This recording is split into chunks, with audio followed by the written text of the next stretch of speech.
ಹುಬ್ಬಳ್ಳಿಯ ವೀರಾಪುರ ಓಣಿಯ ರೈತಾಪಿ ಮನೆತನವಾದ ಸಿದ್ದಪ್ಪ ಮುತ್ತಣ್ಣವರ ಇವರ ಮನೆಯಲ್ಲಿ ಸಂಭ್ರಮ ಸಡಗರದಿಂದ ನಡೆದ ಸೀಮಂತ ಕಾರ್ಯಕ್ರಮವನ್ನು ನೋಡಿ ರಾಜ್ಯದ ಜನ ಆಶ್ಚರ್ಯಚಕಿತರಾಗಿದ್ದಾರೆ ಎಂದರೆ ತಪ್ಪಾಗಲಾರದು.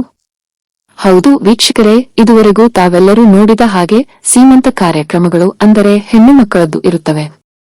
ಆದರೆ ಇಲ್ಲಿ ಸೀಮಂತ ಕಾರ್ಯಕ್ರಮ ನಡೆದಿದ್ದು ಹಿಂದೂಗಳು ತಮ್ಮ ಆರಾಧ್ಯ ದೈವ ಎಂದು ಪೂಜಿಸುವ ಈ ಗೋಮಾತೆಯದ್ದು ನೋಡಿ. ಹೌದು, ಈ ಕರು ಸಿದ್ದಪ್ಪ ಮುತ್ತಣ್ಣನವರ ಎಂಬ ರೈತಾಪಿ ಮನೆಯಲ್ಲಿ ಜನಿಸಿತ್ತು. ಈ ಕರುವಿಗೆ ಅಂದು ರಾಣಿ ಎಂದು ನಾಮಕರಣ ಮಾಡಲಾಗಿತ್ತು.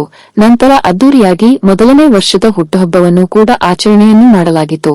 ಈಗ ಅದೇ ರಾಣಿ ಎಂಬ ಕರುವಿನ ಸೀಮಂತ ಕಾರ್ಯಕ್ರಮ ನಡೆದಿದೆ ಎಂದರೆ ನಿಜಕ್ಕೂ ಆ ಕರುವಿನ ಸೌಭಾಗ್ಯವೆಂದೇ ಹೇಳಬಹುದು. ಕೇವಲ ಹೆಸರಿನಲ್ಲಿ ಮಾತ್ರ ರಾಣಿ ಅಲ್ಲ, ಅದರ ನಿಜ ಜೀವನದಲ್ಲೂ ಕೂಡ ರಾಣಿಯಂತೆ ಬದುಕುತ್ತಿರುವ ಈ ಆಕಳು ನಿಜಕ್ಕೂ ಲಕ್ಕಿ ಅಂತಾನೇ ಹೇಳಬಹುದು. ಇನ್ನು ಕೆಲವೇ ದಿನಗಳಲ್ಲಿ ಒಂದು ಪುಟ್ಟ ಕರುವಿಗೆ ಜನ್ಮ ನೀಡಿ ತಾಯಿಯಾಗಲಿರುವ ರಾಣಿಗೆ ಶುಭವಾಗಲಿ ಎಂದು ಸೀರೆ ಕುಪ್ಪಸಗಳನ್ನು ರಾಣಿ ಮೈಮೇಲೆ ಹೊದಿಸಿ ಅದಕ್ಕೆ ಶೃಂಗಾರ ಮಾಡಿ ಮುತ್ತೈದೆಯರು ಆರತಿ ಬೆಳಗಿ ಭಕ್ತಿಗೀತೆಗಳನ್ನು ಹಾಡಿದರು. ಸೀಮಂತ ಕಾರ್ಯಕ್ರಮದ ಅಂಗವಾಗಿ ವಿವಿಧ ರೀತಿಯ ತಿಂಡಿ ತಿನಿಸುಗಳು, ಹಣ್ಣು ಹಂಪಲುಗಳು, ತರತರಹದ ಪಲ್ಯ ಹಾಗೂ ಚಪಾತಿ ಜೊತೆಗೆ ಸಿಹಿ ಪದಾರ್ಥಗಳನ್ನು ಮಾಡಿ ರಾಣಿಗೆ ಪ್ರೀತಿ ಮಮತೆ ಅಕ್ಕರೆಯಿಂದ ಎಲ್ಲರೂ ತಿನ್ನಿಸಿದರು. ನಂತರ ಈ ಕಾರ್ಯಕ್ರಮಕ್ಕೆ ಬಂದ ಓಣಿಯ ಮಾತಾ ಭಗಿನಿಯರಿಗೆ ಅಲ್ಪೋಪಹಾರದ ವ್ಯವಸ್ಥೆಯನ್ನು ಕೂಡ ಮಾಡಲಾಗಿತ್ತು.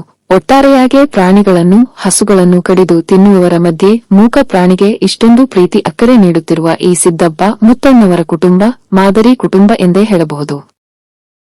ಈ ಕಾರ್ಯಕ್ರಮದಲ್ಲಿ ಸಿದ್ದಪ್ಪ ಮುತ್ತಣ್ಣವರ, ಸಾವಿತ್ರಿ ಮುತ್ತಣ್ಣವರ, ರಾಜು ಮುತ್ತಣ್ಣವರ, ಕುಮಾರ ಮುತ್ತಣ್ಣವರ, ಆನಂದ ಮುತ್ತಣ್ಣವರ ಸೇರಿದಂತೆ ಪ್ರವೀಣ, ಪವನ, ಪ್ರಥಮ್, ಪ್ರಮೋದ, ಸಮರ್ಥ, ಈಶ್ವರಿ, ಅಕ್ಷರ ಉಪಸ್ಥಿತರಿದ್ದರು.